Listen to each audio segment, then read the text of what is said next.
نتلاقاو يا مسيو لو شيف دو الدائره ابري يا اليوم نجي انترفوني في بين يعني.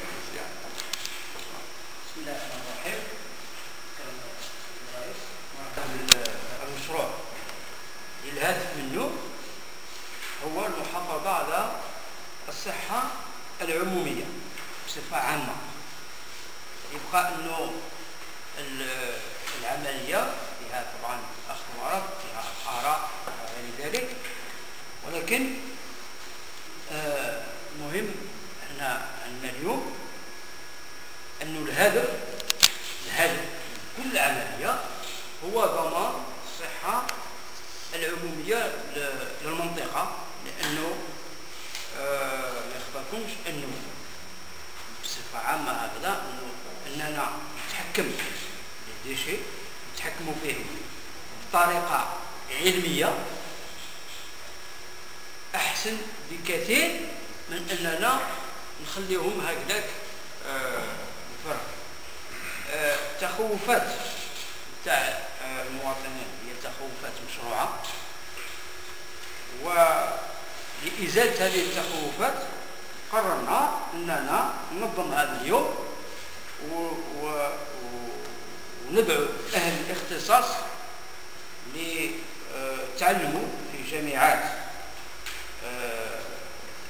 مرموقة، تعلموا في كيفاش يتعاملوا مع هذه الأمور، وهما اللي من المفروض يقدموا، لأنه أنا شخصيا من الناحية العلمية في هذا الأمر ضعيف، أنا ماش سي با مون سبيسياليتي، وبالتالي ناخذ برأي أهل العلم.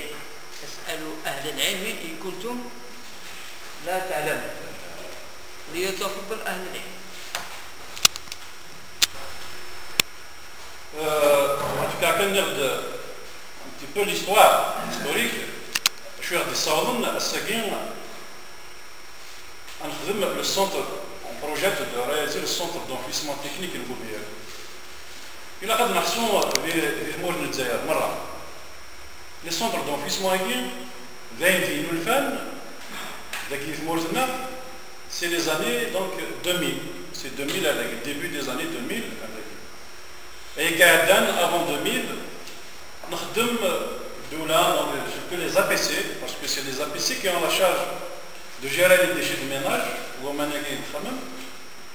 Donc, dans le meilleur des cas, une commune a une petite décharge de 500 mètres carrés. L'index, c'est un grillage. Un grillage, dans le meilleur des cas, il indexe une clôture sur le parpaing. La décharge nulle, fumée. En réalité, ce n'est pas une décharge contrôlée avec une musique, c'est une décharge sauvage parce qu'elle se fume. Il y a des décharges existantes. Là, une décharge. Ça, c'est notre idée. Soit, on a le centre d'enfouissement technique. Il y a un centre d'enfouissement technique. Tout à l'heure, on va décrire les choses dans le centre d'enfouissement technique. Soit on les décharges sauvages. Mais ça, c'est notre idée. Le gouvernement algérien, dans sa totalité, les institutions, si sont bien, nous faisons des techniques et les centres d'enfouissement technique des Guinées ou moins tout à l'heure, peut-être dans les débats, nous allons pourquoi. Donc, nous connaissons un petit moral de Zaire. Les autres wilayas d'Algérie. La wilaya de Tizi Ouzou a bénéficié d'un important programme pour réaliser les centres d'enfouissement technique des déchets. Mais si les centres d'enfouissement technique des déchets, on a également bénéficié d'un autre programme pour réaliser les centres de tri et de valorisation des déchets. Ça, c'est la deuxième étape.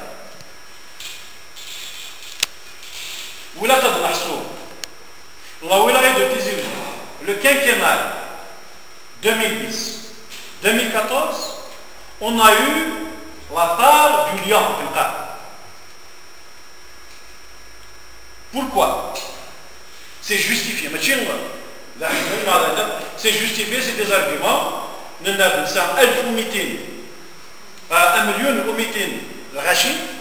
1,200,000 habitants au niveau de la Wilaya Tizi Ouzou.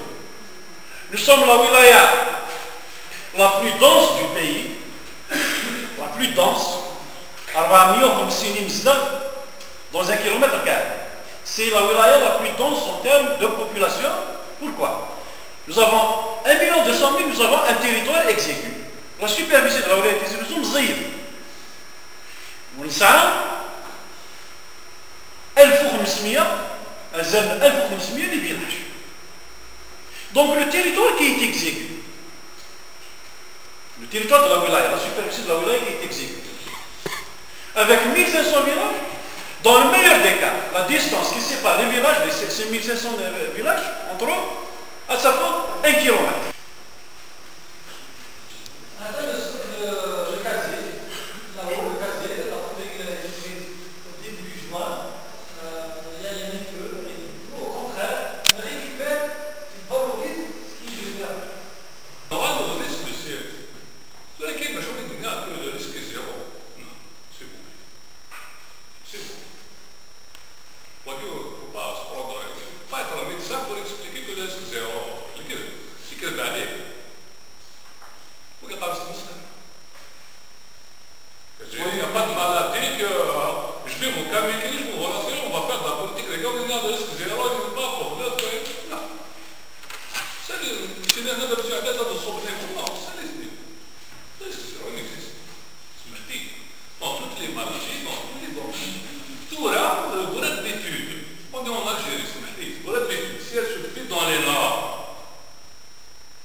Le CET, qu'est-ce qu'il apporte?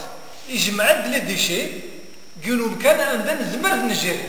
C'est un centre où on peut essayer de gérer les déchets. Ici ou ailleurs, tu auras la décharge de Guinée de Bouzgan. Ça, c'est l'excivia. L'excivia, c'est ça.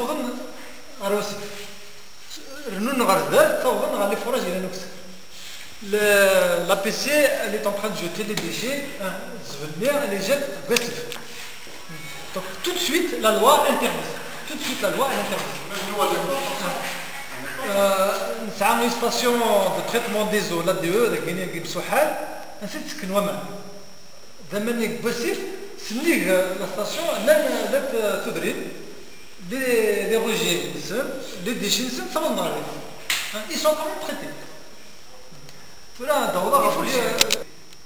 Un des meilleurs moyens pour le gérer, c'est le CET. Il y a d'autres méthodes, ça n'a rien. Il a un espace d'intervention. Donc il faut voir des jus avant qu'ils soient brûlés. C'est la même chose. À l'intérieur de Paris, il y a des incinérateurs. À l'intérieur de Paris, il y a des CET. À l'intérieur de Paris, j'ai visité, j'ai fait des études. À l'intérieur de Paris, vous y allez, vous allez sur Internet, les adresses. Ils organisent même des visites, vous pouvez y aller, vous prenez rendez-vous. à la nature du lexivien. Le lexivien, il est partout. Le sachet, il est partout. S'il y a des métaux lourds, il faut faire attention. Si c'est des déchets hospitaliers, il faut faire attention. Les déchets hospitaliers ne sont pas acceptés dans les CET de type classe 2. Ils seront obligés de les mettre quelque part. C'est vrai, ils sont très mal gérés, que ce soit à l'échelle nationale, ils sont très mal gérés. Mais un CET, c'est un moyen de gestion qui permet de récupérer les lixiviens, on les met dans un bassin. On bat comment les gérer, etc. Il y a toute une suite. Les gaz qui sont créés, on les gère aussi. Tout ce qui est récupérable, on peut le récupérer. Donc ça se gère. Mais une décharge, je vous souviens, elle est sauvage. Qu'est-ce que ça veut dire sauvage? Ça veut dire que les déchets eux-mêmes, les jus, ne sont pas gérés. C'est ça ce que ça veut dire sauvage. C'est pas parce que c'est clôturé même si c'est clôturé, les jus, ça a été souhaité. Alors, un CET, quand il est géré, vous avez raison de soulever le problème de la gestion. À droite, à gauche, c'est mal géré. C'est pas assez géré. C'est un début, ça va venir. Mais il y a une réglementation qui permet aux citoyens d'intervenir.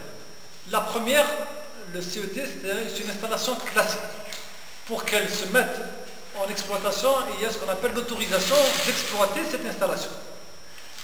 Les villageois ont le droit de dire attention, ce n'est pas en ordre.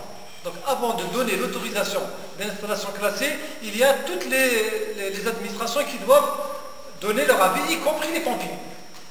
Avant de le mettre en marche, il doit avoir l'autorisation, même si vous construisez une usine, même si vous avez une huilerie par exemple, une huilerie doit être une installation classée avant qu'il rentre en exploitation.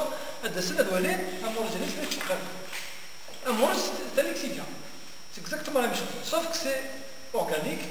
Des lixiviens avec de qui